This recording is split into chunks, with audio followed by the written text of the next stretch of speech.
Buen día. En la actualidad existe un problema en la sexualidad y en la vida de las personas, que es la manera en la que se concibe que una ideología sexual es buena o mala. Tradicionalmente se ha creído a lo largo de la historia que la sexualidad heterosexual es una sexualidad que lleva a las personas a ser mejores, buenas y o aceptadas, mientras que las personas que no entran en esta sexualidad son malas, raras o rechazadas. Todo esto ha llevado a un estigma en contra de las personas que no pertenecen a esta sexualidad dominante. Guillermo Núñez Noriega habla de esto cuando nos explica que las ideologías dominantes construyen las distinciones pertinentes alrededor de la existencia sexual de las personas. A partir de estas distinciones se derivan poderes y beneficios para quienes cumplen con los criterios distinguidos. Esto quiere decir que si una persona cumple con los requisitos de la sexualidad aceptada, es una persona buena o mejor. Para lograr explicar este fenómeno, surge el término de diversidad sexual. ¿Para qué surge el término de la diversidad sexual? Pues la diversidad sexual surge para cuestionar las reglas que se han tenido en la sexualidad y para la comprensión de las ideologías del sistema de distinción sexual. Para explicar esto, hablaremos de la teoría queer, que contiene 3 formas de entender y reducir la existencia sexual. Estas son el binarismo sexual, el binarismo de género y el binarismo erótico. En cada uno de estos 3 aspectos se instauran articulares dispositivos de poder saber sobre diferentes aspectos de la vida sexual de las personas que son silenciadas, reprimidas, limitadas y oprimidas. Debido a la importancia que da a entender el sistema de opresión sobre la existencia sexual y la radicalidad que introduce el concepto de diversidad sexual, daremos el análisis de este sistema de binarios del patriarcado.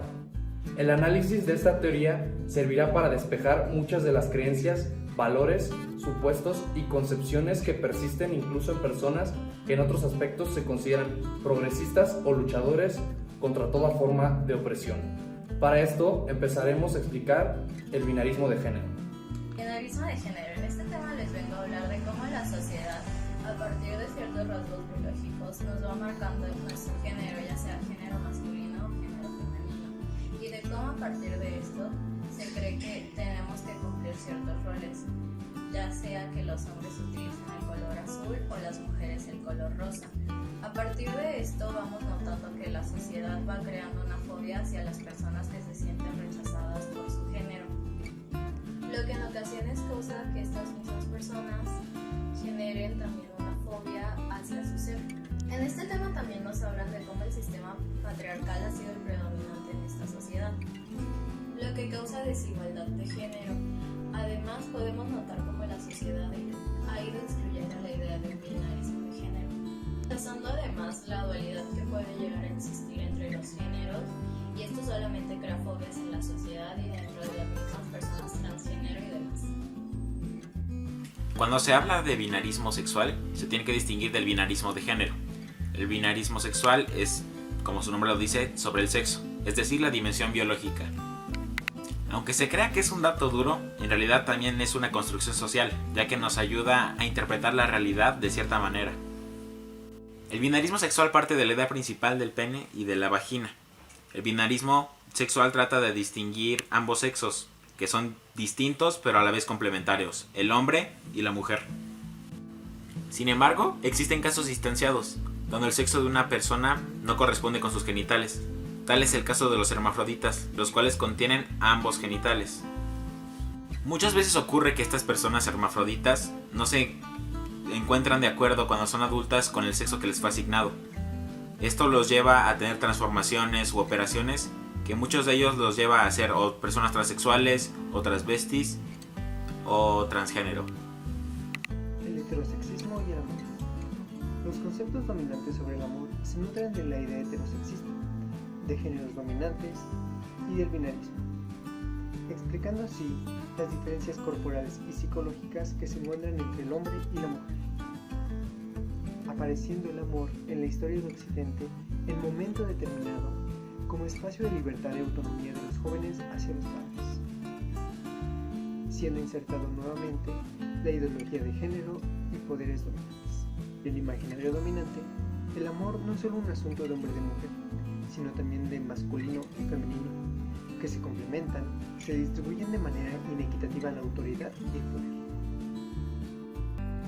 Al discurso amoroso lo podemos entender como una operación central de la organización patriarcal, como complementariedad natural de género y de sexos, siendo noción fundamental del heterosexismo.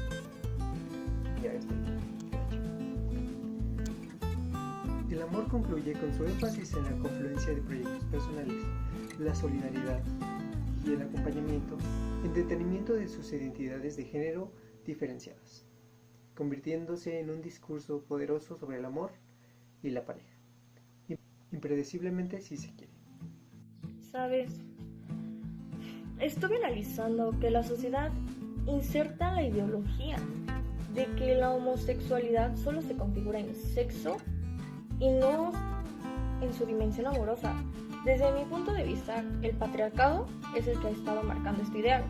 ¿Por qué? Porque este mismo patriarca crea una identidad sexualizada entre los homosexuales y lo hace tanto como en hombres y en mujeres. Estoy en total acuerdo contigo. Incluso existen diversas vinculaciones amorosas y sexuales de pareja, como las personas del mismo sexo y género, personas del mismo sexo y género diferente, personas de sexo diferente y mismo género, o incluso de sexos y géneros diferentes. Aunque ahora que recuerdo, he escuchado que las bisexualidades y otras formas de poliamor reclaman su reconocimiento. Uno de los elementos indispensables de los binarismos sexuales y de género es que adquieren un cierre ideológico, donde se provee sentido a los anteriores binarismos y se proyecta a su vez una realidad biológica, que es la reproducción de la especie, en donde el macho masculino heterosexual tiene mayores privilegios y autoridad. Este tipo de creencias acerca de los binarismos sexuales y de género se transmiten a través de una práctica sexual institucionalizada, que es la heterosexualidad. Lo que se convierte en el pilar fundamental del heterosexismo y de los binarismos sexuales de género es la ideología sexual reproductivista, en la que se considera que el único fin válido y natural de las relaciones sexuales es la reproducción. La heterosexualidad patriarcal tiene su origen a través del encubrimiento de esta como la única identidad sexual válida. Esto involucra la jerarquización de otras entidades eróticas como son la homosexualidad, la bisexualidad, el lesbianismo, etc. Asimismo, involucra la marginación y desprecios de otras experiencias eróticas como lo son los fetichismos, el sexo anal, etc. Todo este tipo de experiencias y posibilidades fuera del marco de lo que se considera normal son condenadas, desvaloradas, reprimidas, censuradas e incluso criminalizadas. Esta ideología se sustenta en que, según la moral cristiana dominante, solo la heterosexualidad vivida de cierta manera que es orgásmica y genital es válida. Existen otros recursos ideológicos que apuntan hacia el heterosexismo, provenientes tanto de movimientos sociales como de inversiones capitalistas en bienes y servicios relacionados con el erotismo, como por ejemplo la concepción del amor, la pareja y la familia, la ideología que reduce el hecho sexual al acto genital y desconoce el amor entre personas del mismo sexo, y por último la ideología sobre las otras sexualidades, principalmente la homosexualidad, conocidas también como la homofobia o homofobia cognitiva. Los discursos homofóbicos y heterosexistas han tenido la desafortunada coincidencia de tener una visión binaria, es decir, que quieren agregar dos elementos, en este caso la polarización de las identidades y deseos de la sexualidad homosexual y heterosexual. Pero esto ha sido cuestionado desde su origen en las identidades sexuales de Occidente. Tal es el caso de Foucault, que señala que la construcción del personaje homosexual es central a la construcción de las nuevas tecnologías alrededor de la sexualidad y del cuerpo en general. Nos muestra estas tecnologías como una forma de acto represivo, por ejemplo, en el hablar de cierta manera, en el caso de la práctica homoerótica, en el hablar de ella como una patología, como un desorden del cuerpo, un problema psíquico o mental. La homosexualidad como identidad cumple un papel de otredad, es decir, que reconoce la existencia de otra identidad, en este caso la heterosexual, que en el ámbito simbólico y psíquico sirve para crear fronteras de la heterosexualidad, que a su vez convierten la división entre heterosexual y homosexual en una división estabilizadora del sistema sexo-género, que sirve para reconocer la superioridad de la heterosexualidad dentro de la jerarquía de sexualidad. El binarismo heterosexual-homosexual es una construcción social. Los planteos teóricos del sistema freudiano nos permiten afirmar que, más allá del intento de encasillar el erotismo se expresa de una forma polímorfa y perversa en todas las personas. Es decir, que pueden tomar como objeto de deseo cualquier objeto o persona que impulse la búsqueda del placer. Freud señala que todos somos bisexuales, al menos en nuestro potencial humano. ya que en algún momento todos hemos hecho una decisión homosexual en nuestra vida, aunque sea de forma inconsciente. Este tipo de pretensiones e ideas tienen una historia personal ligada a las tecnologías sociales de poder, ya sean nuestros sueños, pesadillas, lapsus, chistes, adiciones e idolatrías.